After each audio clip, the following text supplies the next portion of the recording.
welcome to our Talk to Internal Audit. It's just coming up to 12, so I'm just going to give us a couple of minutes just to allow people to join, and then I will make a start. So you've time to go and get yourself a coffee, a glass of water, some orange juice, whatever, and we'll start in a moment or two.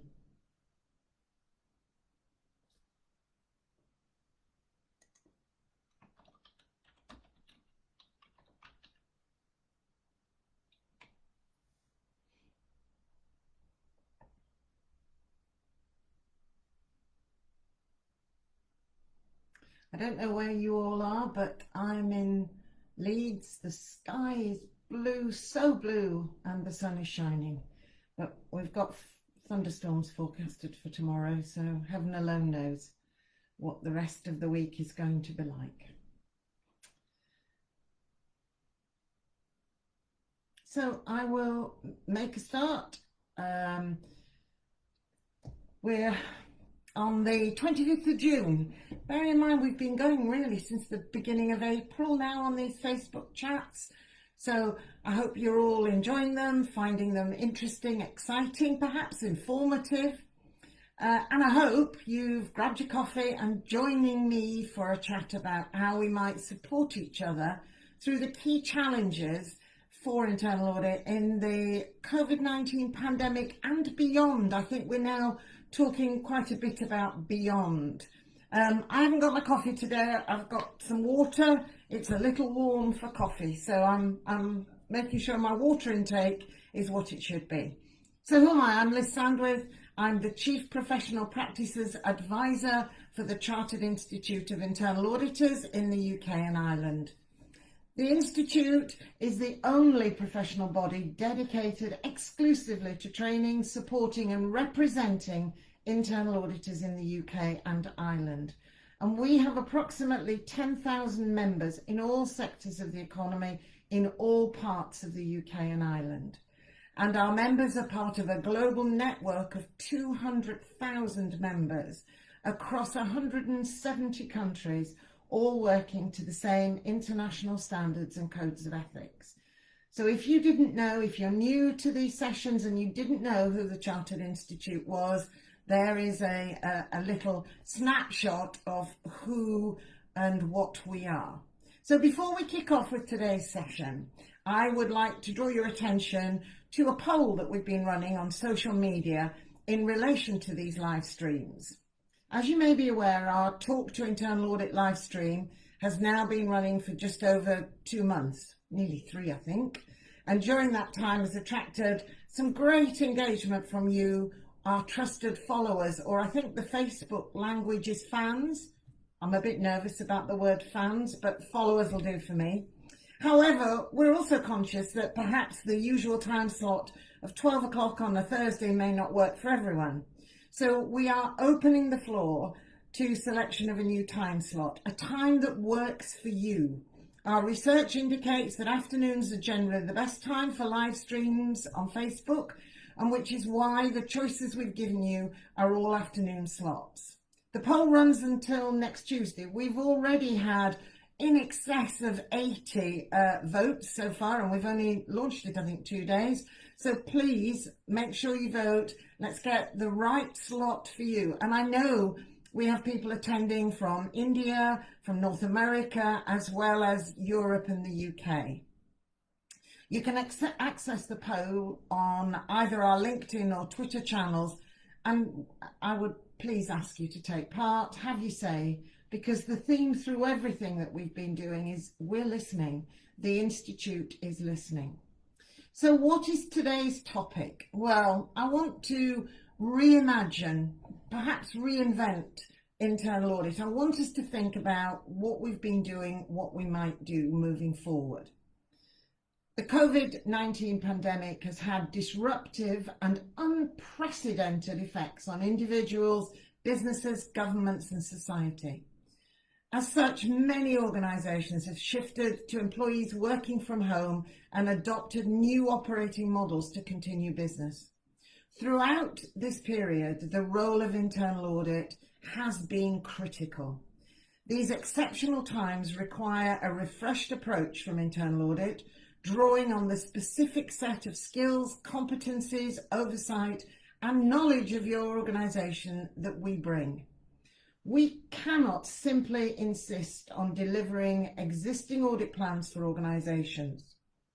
Organisations are going through significant disruption and change, and the plans that we perhaps put together in January, February, or even early March are now likely to be unfit for purpose. Have you had a look at them, and have you thought about that? So that's basically some of the things that we're going to talk about today. So while we're talking on the subject, I'd like you all to invite you all to take part in a little fun exercise.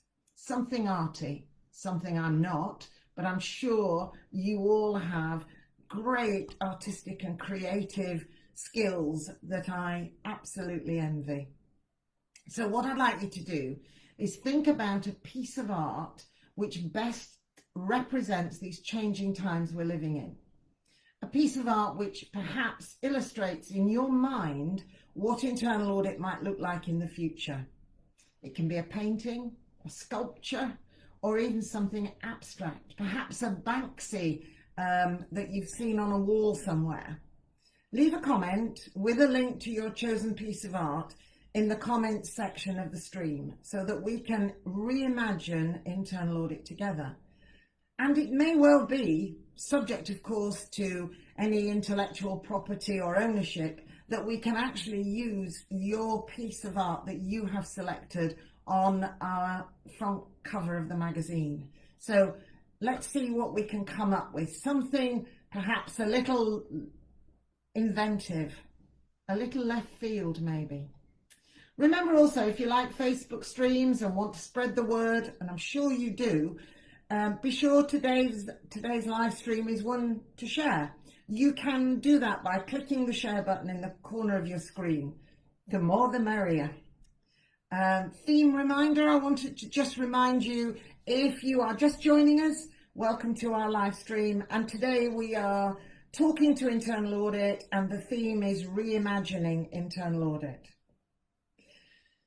I don't know how many of you were at the Internal Audit Conference 2019 in November last year, but Richard Chambers was one of our speakers. Richard Chambers is the CEO President of IIA Global.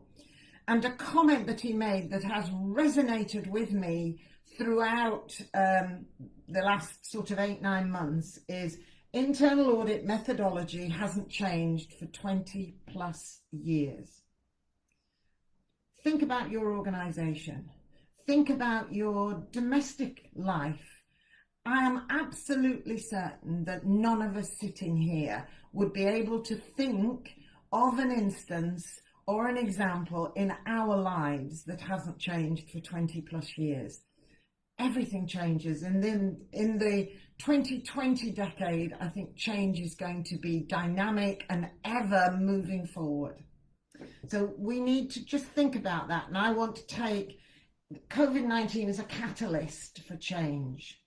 So the emergence of COVID-19 and its related worldwide travel restrictions, combined with the existing need to conduct regulatory, legal, or immediate need-driven audits, are renewing conversation and focusing internal audit's efforts on finding alternatives to the traditional face-to-face audit that can be implemented now. So thinking outside the box.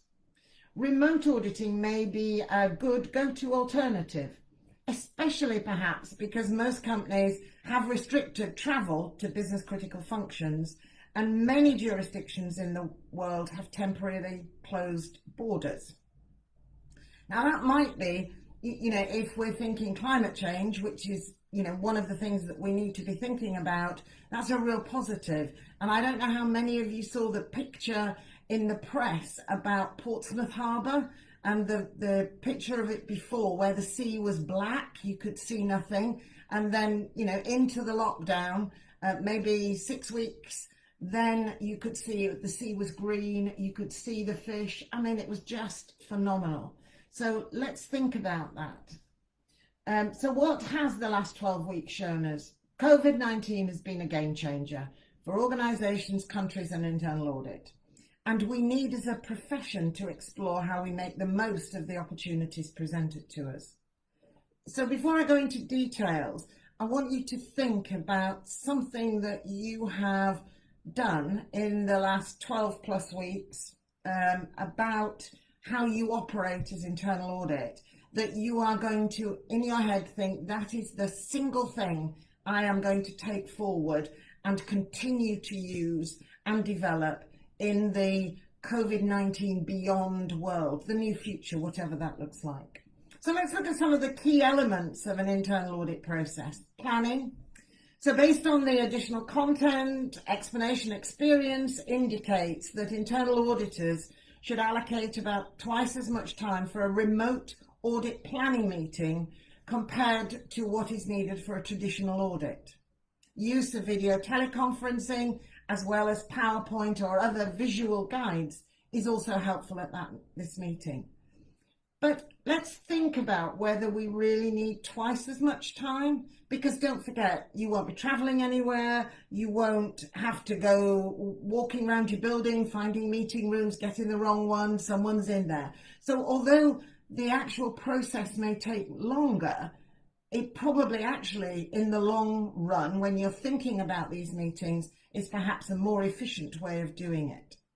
When we're thinking about reviewing documents, so unlike on-site records reviews, remote reviews do not typically allow for subsequent questions. So I'm sitting here going through some documentation around setting new people up on a payroll. I can't look up and go, so Mary, tell me about why you did this. Is this odd? What's happened? So we will have to be very clear that when we are looking at records, we should make notes, write down some questions to be asked during an interview later on. But equally, that means, and we talk a lot about, we don't want to be disruptive, that means we can gather all our information together and make sure that we are asking questions at once rather than asking them several times and disturbing people when they do their work. So we can incorporate our questioning in remote reviews, and we can use one of the many tools that are out there. I have never knew half of these tools exist. So Zoom, WebEx, absolutely familiar with. But I've come across now Google Hangout. I've come across something called Life Size. I've come across something called Blue Jeans. And we've also come across MS Teams. MS Teams, something I was a little more familiar with. But almost every meeting seems to be a different tool. So I'm sure within your organisations you've landed on a tool that works absolutely for you. So we need to think about that. And this process then allows for the documents to be shared, share your screen, reviewed, and for us to ask questions and for answers to be given in real time while we're looking at the document. Also, some of the challenges around observation. So often when we're doing audits, we walk around the building or the area where we're auditing, we look at how people are working and what they're doing, and we observe behaviours, because often we think about culture in a function that we're auditing, as well as what's happening, how things are being progressed or processed. So an alternative to live two-way communication might be video, digital photographs taken using company cellular phones, for example, or videos if your company uses videos. The advantage of this approach is that these devices are readily available and compatible with most company computer storage solutions, for example, things like SharePoint. Additionally, a signal strength at the point of collection does not necessarily negatively impact video and photograph quality on such devices. So that might help combat things like broadband challenges. Use of digital devices often requires pre-planning and special permissions, particularly in maybe sensitive areas, so HR, commercially sensitive areas, research and development, something like that. Some internal auditors may ask their customers to use their laptop, iPad, the camera, as I'm communicating to you, and walk around the floor, the function, the area, and use the camera to show the internal auditor who's looking at what they're seeing, what's happening. But there are risks associated to that, as you will, I'm sure, understand, in that you only see what you have asked to see or what the individual who is moving the camera shows you. There isn't any opportunity for us to deviate or pick up on something else that we've seen. So we just need to bear that in mind. The closing meeting for a remote audit is much the same as a closing meeting for an in-person audit, as I'm sure you can probably imagine. It makes sense to schedule the closing meeting, certainly 1-2 days following the remote interviews. It allows the audit team to review their own notes and findings, as well as having a remote audit team meeting to compile preliminary draft audit outcomes findings. So talking to colleagues to make sure that we're all seeing the same things, which will help us in terms of understanding what it is we are seeing and what we want to raise with our client. So hopefully, all things being equal, I have just posted a poll for you to have a look at. So I am asking the question, what do you miss most? And if I could type, we would do a lot better. I've said, what do you miss most, that should be, about face-to-face internal auditing? So hopefully the poll will come up imminently. You've got some options. I've said things like relationship building, observing processes, or traveling to wonderful exotic destinations, for example, Leeds. All of you, 100%, have come back and said, relationship building is the biggest challenge for you. And I think that's a fair comment. And I think it's one that would resonate with most of us. So what are some of the limitations on the remote audit approach? We've just talked about relationship building, first-hand observations cannot be replaced. There is nothing like seeing a process firsthand, observing body language, or noticing perhaps a smell that shouldn't be there. Online auditing also has limits under certain conditions, such as where operations are very secure, highly restricted, or in sensitive environments. You cannot walk through a clean room with a video device, nor would you take it to many chemical plants or refineries. So we have to bear that in mind.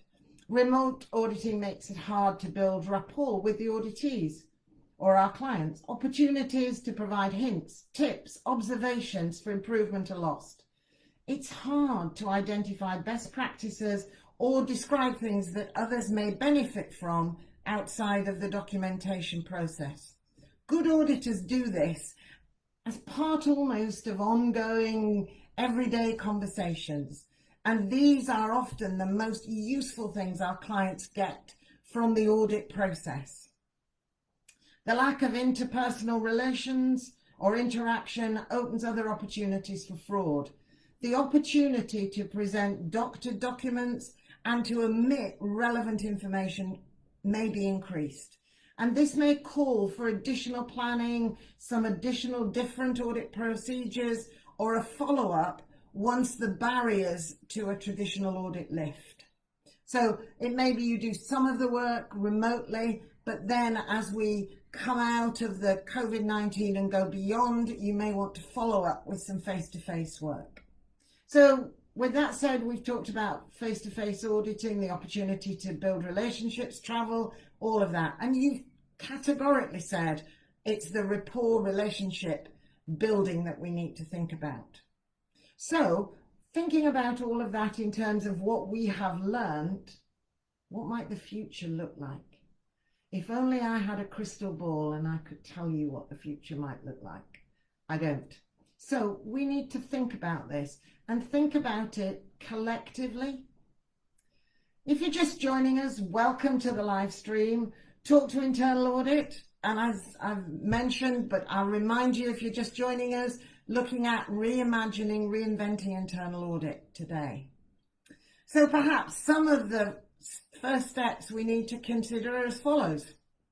We need to understand and assess the full range of immediate risks within our organisation. Things like governance, communication, reporting. risk and issue management. Let's just stop and think about some of the risks that have materialized over the last 12 plus weeks. Revenue has been a phenomenal issue, hasn't it? You know, you think of all of the pubs, restaurants, hairdressers, etc., and to begin with, non-essential shops that were closed. Their revenue streams have been massively affected. Now, it may well be that if government changed the laws around Sunday opening and make it a normal opening day, that the revenues will start to build. But there's also the nervousness of some of our customers, whatever sector you're in that do they want to come into your premises? Are they nervous about the precautions you've put in place? So I think risks are increasing. I think we need to think about how well prepared we are for spike 2. And I told you my crystal ball isn't working, but I think there is every likelihood that we're going to see a COVID-19 spike 2 as we move into the winter. Look at Germany at the moment. They've had to go back into lockdown in one of their areas because the R number has now gone up to 2.88, which means that, as I understand it, not an expert, every time you come into contact with people, you could infect up to 3 people. Ours is below 1 at the moment. I also want to think about the control environment. Is it really as robust as perhaps some of our stakeholders believe? At our Heads of Internal Audit virtual forum last week, we were talking to someone from an audit committee community, and they were saying that they'd been talking to members of that community, audit committee members, who were absolutely convinced that we'd all done incredibly well. There hadn't been any major issues and everything was fine. He, as indeed I, were very sceptical about that. And it may well be that either the audit committee is not aware of some of the challenges the organisations had, or perhaps some of the issues have not yet materialised. So I think we need to bear in mind and think hard here. If our control environment was weak as we went into the COVID-19, I think it's unlikely to have improved. So what work can we as internal audit do to improve our control environment? What about operational risks? New and different products. So I'm sure you're all familiar with Burberry and Barbour, who went from making coats, wax jackets, to making PPI equipment, clothing. So what's happened in their production line? Are they immediately going to turn back to making the products that they were making? And how does that link into your world? Have you done different things, different products? You know, the banks have all been involved in the government loans to hopefully save organisations from going insolvent. So that was a very different process and a different procedure. Have you had some of those in your organisations? What about the provision of service to your customers? What about your supply chain? Have some of your smaller suppliers suffered and perhaps become insolvent? I was talking to a head of internal audit for a large organisation, and they said that what they had done was started paying their suppliers in advance of receipt of goods because they knew they were going to be in financial difficulty and the supplier was key to their organisation. Or they were creating supplier funds, a pot of money available to suppliers who were struggling, and they could apply to the organisation for some funding. What about human capital? Resources, both human and budget. Have we enough money to recruit? Is there a recruitment freeze? Redundancies, you know, we're seeing those all over, particularly in the travel sector.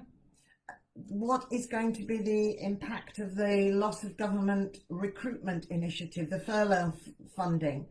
You know, how have organisations, your organisation, thought this through if they've furloughed people? And what about health and safety and well-being? I don't know whether any of you saw some of the pictures in the press this morning and on the news about beaches around London. I don't think anybody was social distancing, never mind 2 meters. I don't think they were even social distancing 1 meter. So there's a lot of reliance placed on the public in terms of how they behave. So as we as internal auditors, what can we do in our organisation to ensure that we are protecting the health and safety and well-being of our employees, our suppliers and our customers? We need to think about accessing crisis management and business continuity plans and think about, have they worked? Where were the shortcomings? What do we need to put in place to protect the organisation moving forward, including things like IT arrangements? I was on a breakfast briefing this morning and a CFO for an organisation was talking about sending out 1,000 laptops. And he said, you know, that was to help our customers, our suppliers and our staff work in this new remote world. He said, I doubt we'll ever see all 1,000 back, but actually it's probably been a financially positive incentive to take us through this. So has your organisation done anything like that in internal audit? Have you been comfortable with the process, the controls around issuing things like that? Advice on future risks, thinking beyond immediate risks. For me, the space here is the economic recession that everyone is talking about, that we're heading at a rate of knots into, but there's also climate change. And in my head, I've got this perfect storm. There's COVID, recession, and climate change. How is internal audit going to help its organisation cope with all of those things? The Institute is doing some work at the moment on climate change. We're going to be sending out some surveys. So if you get the opportunity, please complete the survey so that we can understand the challenges you and your organisation are facing, both now and as you move forward, and also how the Institute can help you as internal auditors make sure you're up to speed on some of the risks associated with some of these new challenges. We need to continue to adapt to remote working, still delivering the best possible service. We need in our head to think that remote working doesn't mean that the quality of our internal audit product reduces because of that. So how do we make sure we maintain this high level of quality as well as working in particularly challenging and different circumstances? So what do we need to take forward? A head of audit mentioned to me quite recently things like flash reporting to provide quicker insights to management in response to stakeholder engagements and higher appetite for agility.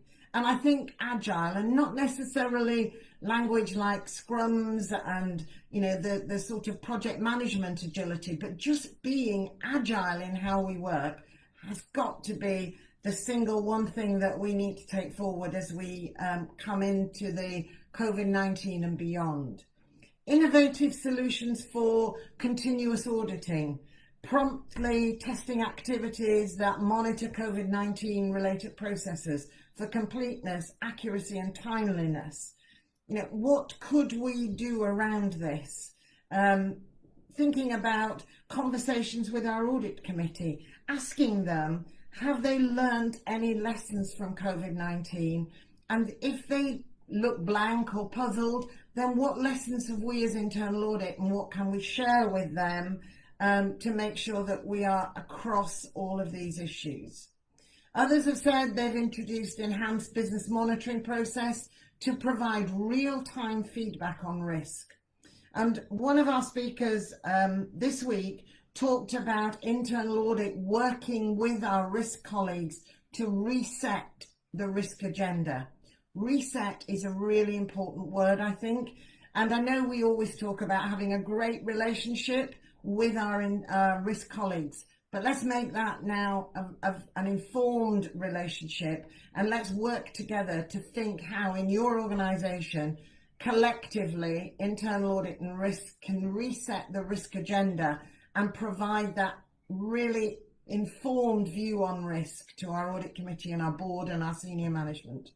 Real-time active assurance, perhaps continuing to work, if perhaps less now, sleeves rolled up and more monitoring with our first line colleagues. So wind the clock back, we were probably helping support them, maybe taking calls from customers.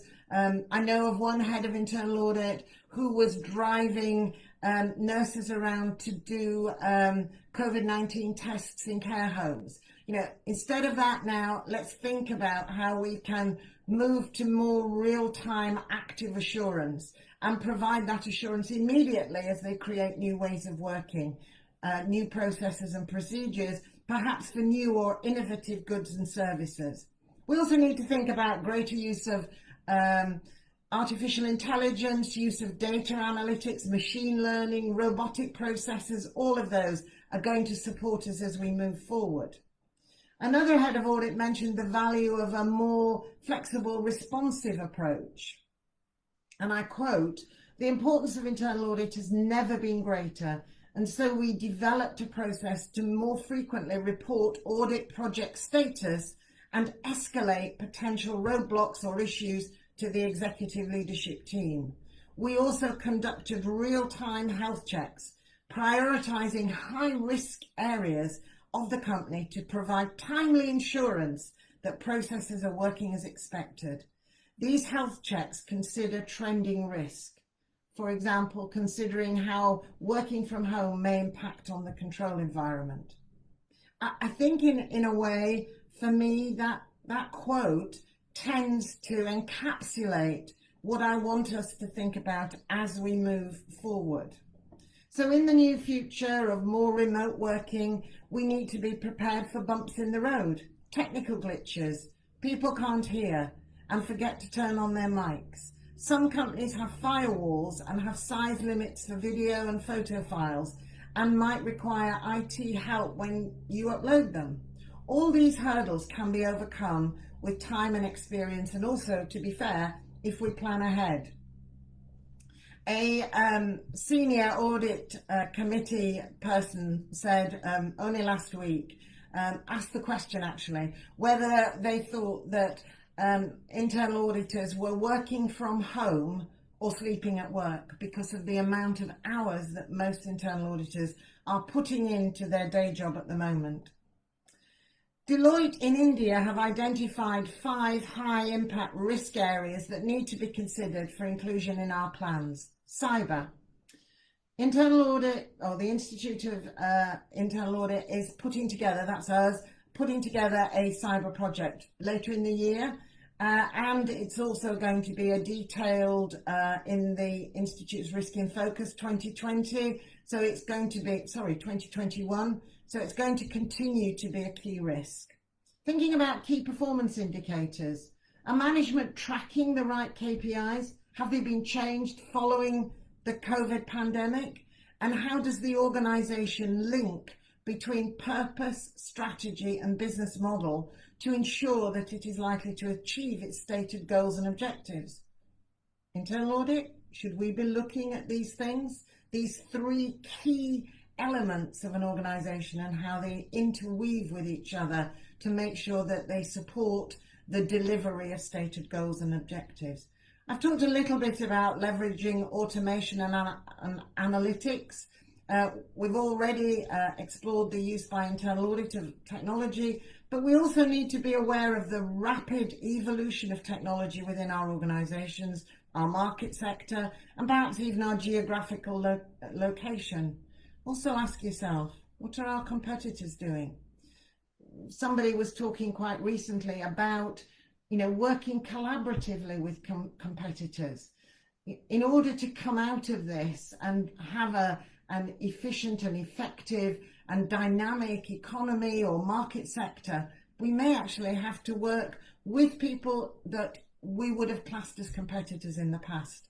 Share, collaborate, learn to move us forward. So internal audit, have you thought about having meetings with your internal audit colleagues in competitor organisations so we can share concepts, thoughts, legislation, challenges, not about breaching confidentiality, but about how collectively we can come up with some great solutions for the future? Planning for the dynamic internal audit and crisis management. For example, how does internal audit planning using qualitative and quantitative methods identify issues and allocate resources to new and emerging risks? So being agile in every sense of the word. Supplier governance, thinking about third-party relationships and how they provide many benefits, but also present risks, as I've just mentioned. Management cannot outsource, as we all know, accountability for risk. But many suppliers welcome early notice of errors and contract interpretation rather than wasting time with lengthy back-end recovery procedures. So let's think about supplier governance and think, can we do things differently? So where do we need to go? What does the future look like? As I've said, COVID-19 brings many challenges for organisations. However, it is also a game changer in terms of ways of working, not just for your organisations and the sector, but perhaps for employees and for internal auditors. It will continue to cause irreversible changes in many areas of society, including some that are yet unforeseen. The number of uncertainty moving forward is challenging. Whilst there are extraordinary challenges, there are also unprecedented opportunities for internal audit to support the organisation, its clients, redefine the way we work, and enhance the influence and impact of audit with innovative methodologies and tools. Building on this trusted advisor, building on this critical friend concept, we are uniquely positioned to anticipate some of these changes and to help shape future business and sustainability of those businesses. So if any of you are just tuning in, today we explored reimagining, reinventing internal audit. We evaluated, among other topics, the challenges it brings to our profession and what the profession might look like in the new future. The live stream is available afterwards for those of your friends, colleagues who may have missed it, who may have missed the live version. It's on our Institute's Facebook channel. And if you've liked what you watched today, be sure to share the live stream. Share in the bottom right-hand corner of your screen at the moment. Or just tell your colleagues and encourage them to join us in future weeks. Follow all the exciting things the Institute is doing on Facebook, LinkedIn and Twitter. As a member of the Institute, you have access to the latest edition of the Audit and Risk magazine on our website. The new version for July and August is due out soon, next couple of weeks. So make sure you access it and read it. We have a superb piece on disruption.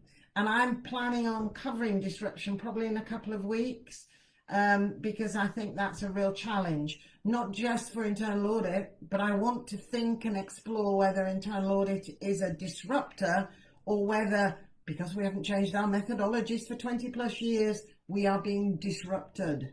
So let's think about that as we move forward. I'm happy, as hopefully you know by now, to take questions via email at liz.sandwith@iia.org.uk.